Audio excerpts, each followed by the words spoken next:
saveur divine.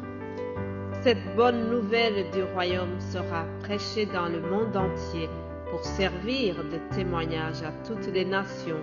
Alors viendra la fin. Ce pain céleste vous est présenté par Immaculée Niraneza. Shalom, shalom, mes bien-aimés qui écoutent cette émission, que la paix de Christ soit avec vous.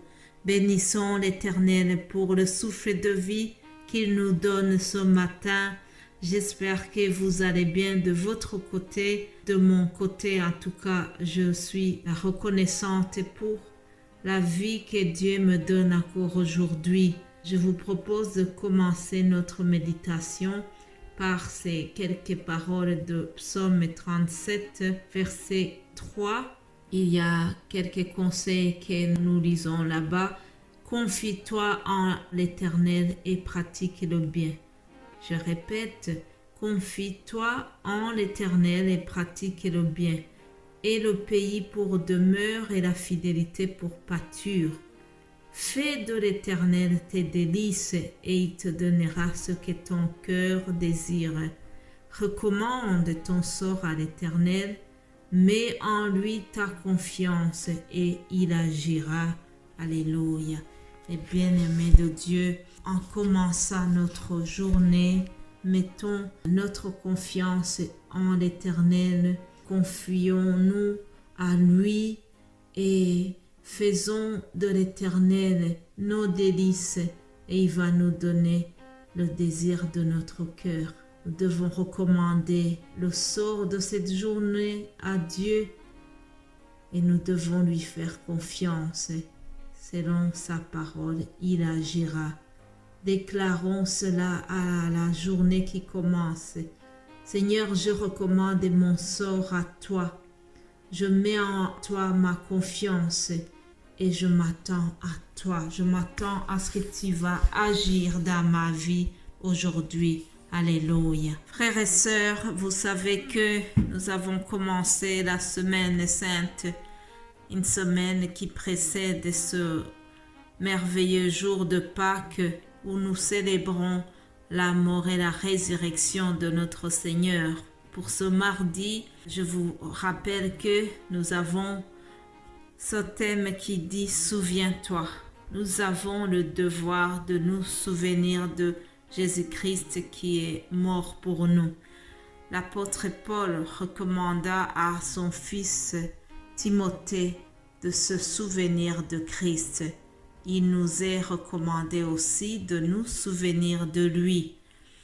Lisons 2 Timothée chapitre 2 verset 8.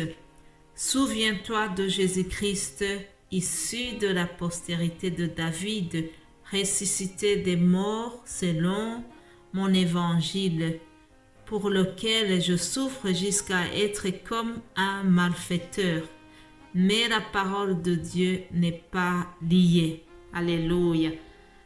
Paul donc dira à son fils Timothée, son fils au niveau spirituel, ce n'est pas son fils de sang, c'est son fils d'une manière spirituelle. Et donc, il lui demande de ne jamais oublier Jésus-Christ ressuscité.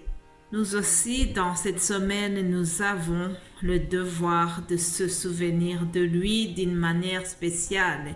Se souvenir de comment il s'est donné, il a souffert pour nous à la croix. Alléluia. Voilà quelques points que nous allons souligner aujourd'hui. Lisons dans l'Épître aux Hébreux. L'Épître aux Hébreux, chapitre 4, verset 15. Il est écrit « Car nous n'avons pas un souverain sacrificateur qui ne puisse compatir à nos faiblesses. Au contraire, il a été tenté comme nous en toutes choses, sans commettre le péché. Approchons-nous donc avec assurance du trône de la grâce, afin d'obtenir miséricorde et de trouver grâce pour être secourus dans nos besoins. Retenons une chose, chers amis, Christ a été tenté dans toutes choses, mais lui, dit la parole ici, lui n'a jamais péché. Lorsque on l'a arrêté et qu'on l'a crucifié, il était innocent. Il n'avait commis aucun péché. Cependant, les Juifs l'ont fait arrêter. De quoi devons-nous se souvenir encore? Nous allons se souvenir aussi de comment cela s'est passé avant que Jésus-Christ soit arrêté par les autorités romaines. Lisons l'Évangile selon Jean, chapitre 18, à partir du verset 28. Jésus devant Pilate. Ils conduisirent Jésus de chez Caïphe au prétoire, c'était le matin. Ils n'entrèrent point eux-mêmes dans le prétoire afin de ne pas se souiller et de pouvoir manger la Pâque. Pilate sortit donc pour aller vers eux et il dit: « Quelle accusation portez-vous contre cet homme ?»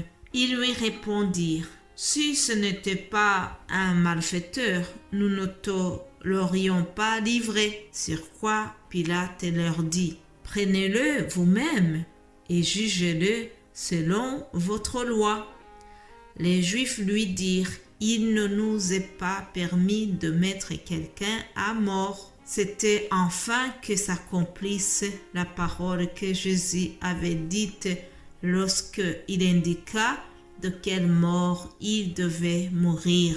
Mes bien-aimés de Dieu, les compatriotes de Jésus-Christ l'ont pris et l'ont amené devant Pilate. Il n'avait pas vraiment un motif de condamnation valable. Cependant, ils ont jugé de le traduire devant l'autorité romaine qui était Pilate. Ils disaient même qu'il ne leur est pas permis de mettre quelqu'un à mort. Pourquoi est-ce qu'ils ont eu peur d'exécuter Jésus-Christ eux-mêmes? En effet, lorsque Rome avait pris le pouvoir en Judée, la juridiction de la peine de mort a été retirée aux Juifs et cela a été confié donc à l'autorité romaine parce que ce sont des Romains qui gouvernaient à cette époque-là. Donc, ils ont eu peur d'exécuter eux-mêmes Jésus-Christ et ils l'ont porté chez Pilate parce que c'était lui l'autorité qui avait cette compétence. Alors au verset 32, on nous dit ceci: il est écrit, c'était enfin que s'accomplisse la parole que Jésus avait dite lorsqu'il indiqua de quelle mort il devait mourir. Jésus avait précédemment parlé de la manière dont il va mourir. Bien avant, Jésus annonçait qu'il allait mourir en étant élevé. Nous trouvons cela dans Jean 3,14. En effet, chers amis, sachons que si Jésus avait été exécuté selon les lois juives, il aurait été précipité à terre, on l'aurait lapidé, un peu comme on avait fait à Étienne. Ils allaient le lapider, mais Dieu contrôlait tout. Dieu était au contrôle parce qu'il devait surveiller pour que la prophétie de Jésus-Christ soit respectée.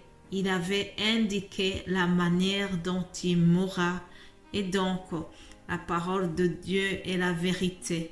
Tout s'est passé de façon que ça suive la prophétie qui était annoncée.